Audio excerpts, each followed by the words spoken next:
வாழ்க வளமுடன். ஓம் நமச்சிவாய. அனைத்து தமிழ் உள்ளங்களுக்கும் வணக்கம்.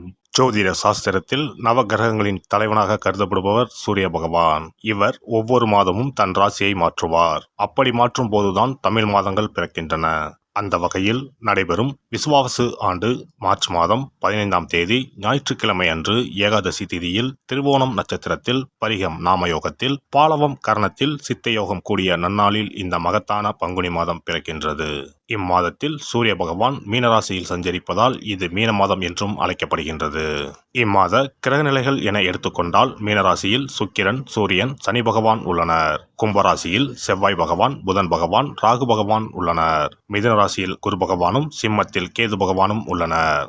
இம்மாத கிரக பயிற்சி என எடுத்துக்கொண்டால் சுக்கிர பகவான் பங்குனி மாதம் 13ஆம் தேதி மேசராசிக்கு பயிற்சியாகின்றார். செவ்வாய் பகவான் இம்மாதம் 18ஆம் தேதி கும்பராசியில் இருந்து மீனராசிக்கு பயிற்சியாகின்றார். புதன் பகவான் இம்மாதம் 23ஆம் தேதி சனி வீடான கும்பத்தில் இருந்து குரு வீடான மீனத்திற்கு செல்கிறார். இந்த கிரகங்களின் பெயர்ச்சியால் இம்மாதம் உங்களுக்கு எவ்விதமான பலன்கள் கிடைக்கப் போகிறது, அது சாதகமாக அமையுமா இல்லை பாதகமாக அமையுமா என்பதனை பற்றி காண்போம். பிறக்கப் போகும் இம்மாதத்தில் ஒரு சில ராசிக்காரர்களின் சிக்கி சீரழிந்த வாழ்க்கை பயணம் மாறப்போகிறது.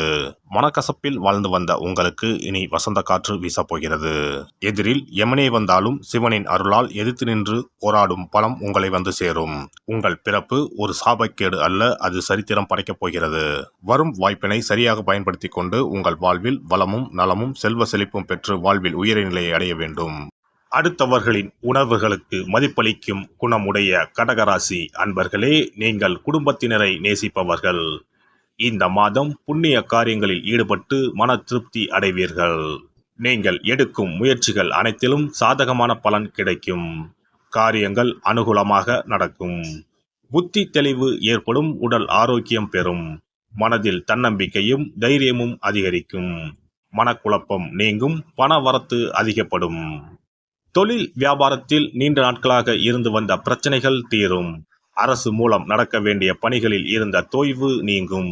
உத்தியோகத்தில் இருப்பவர்களுக்கு புதிய பதவிகள் கிடைக்கும். மரியாதை அந்தஸ்து ஆகியவை உயரும். எதையும் செய்து முடிக்கும் சாமர்த்தியம் உண்டாகும். குடும்பத்தில் மகிழ்ச்சியான கொண்டாட்டங்கள் இருக்கும். பெரியோர்கள் மூலம் காரிய அனுகூலம் ஏற்படும். கணவன் மனைவிக்கு இடையே நெருக்கம் அதிகரிக்கும். பிள்ளைகள் மூலம் சந்தோஷம் கூடும். உல்லாச பயணங்கள் செல்ல நேரலாம். பெண்களை பொறுத்தவரை இம்மாதம் உங்களது திறமைகள் வெளிப்படும். காரியங்கள் அனுகூலமாக நடக்கும். மனதில் தைரியம் உண்டாகும். கலைத்துறையினருக்கு புதிய ஒப்பந்தங்கள் கிடைக்கப்பெறும். சிரமங்கள் குறையும். வேலைப்பளு குறைந்து காணப்படுவீர்கள். வீட்டை விட்டு வெளியில் தங்க நேரலாம். திடீர் செலவுகள் உண்டாகும்.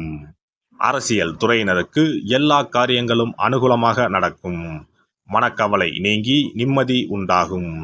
உங்கள் வாழ்வில் முன்னேற்றம் காண முழு மூச்சுடன் செயல்படுவீர்கள். பொருள் வரத்து அதிகரிக்கும். வாகனம் பூமி மூலம் லாபம் கிடைக்கும். மாணவர்களை பொறுத்தவரை மனதில் இருந்த வீண் பயம் அகலும். கல்வியில் வெற்றி பெற பாடுபடுவீர்கள். நட்சத்திர பலன்கள் புனர்பூசம் 4ஆம் பாதம். இந்த மாதம் குடும்பத்தில் இருப்பவர்கள் உங்களை அனுசரித்து செல்வது மனதுக்கு இதமாக இருக்கும். கணவன் மனைவிக்கு இடையே சிறிய வாக்குவாதம் ஏற்படலாம். பிள்ளைகள் உங்களை புரிந்து கொண்டு நடப்பது மனதுக்கு நிம்மதியை தரும். பூசம் நட்சத்திரம். இந்த மாதம் சாமர்த்தியமான பேச்சின் மூலம் காரிய வெற்றி உண்டாகும். அடுத்தவரை நம்பி பொறுப்புகளை ஒப்படைப்பதில் கவனம் தேவை. மாணவர்களுக்கு கல்வியில் இருந்த போட்டிகள் விலகும். பாடங்களை படிப்பதில் இருந்த இடையூறுகள் நீங்கும். ஆயுள்யம் நட்சத்திரம். இந்த மாதம் துன்பம் வருவது போல் இருக்குமே தவிர ஆனால் வராது. மனதில் ஏதேனும் கவலை பயம் அவ்வப்போது ஏற்படும்.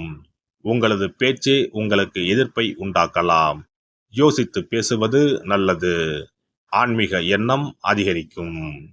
அருகில் இருக்கும் அம்மன் ஆலயத்திற்கு சென்று நெய் தீபம் ஏற்றி வணங்கி வர குடும்பத்தில் மகிழ்ச்சி நிலவும். நீண்ட நாட்களாக இருந்து வந்த பிரச்சனைகள் தீரும். சிறப்பு தொகுப்பு. கண் திருஷ்டிகள் அகன்று தடைப்பட்டு கொண்டிருக்கும் காரியங்கள் நிறைவேற செய்ய வேண்டிய பரிகாரம் என்ன என்பதனை பற்றி காண்போம். வாழ்க்கையில் நல்ல நிலையில் இருந்தவர்கள் கூட திடீரென்று பொருளாதாரம் இழந்து மன கஷ்டங்களுடன் வாழும் நிலை ஏற்படும்.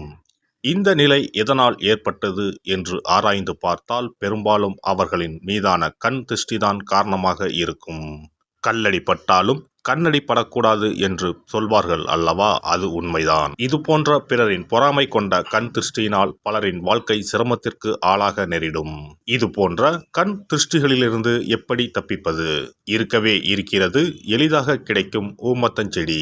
தெய்வ சக்தி நிறைந்த செடியாக கருதப்படும் ஊமத்தஞ்செடியின் காய், பூ, இலைகள் என அனைத்தும் தீய சக்திகள் விரட்ட பரிகாரத்துக்கு பயன்படுகிறது. பொதுவாக ஊமத்தம் காய்க்கு கெடுதலை அகற்றக்கூடிய சக்தி உண்டு. நம் வீட்டில் உள்ள எதிர்மறை சக்தியை அகற்றுவதற்கு ஊமத்தங்காய் தீபம் சிறந்த பரிகாரமாகிறது.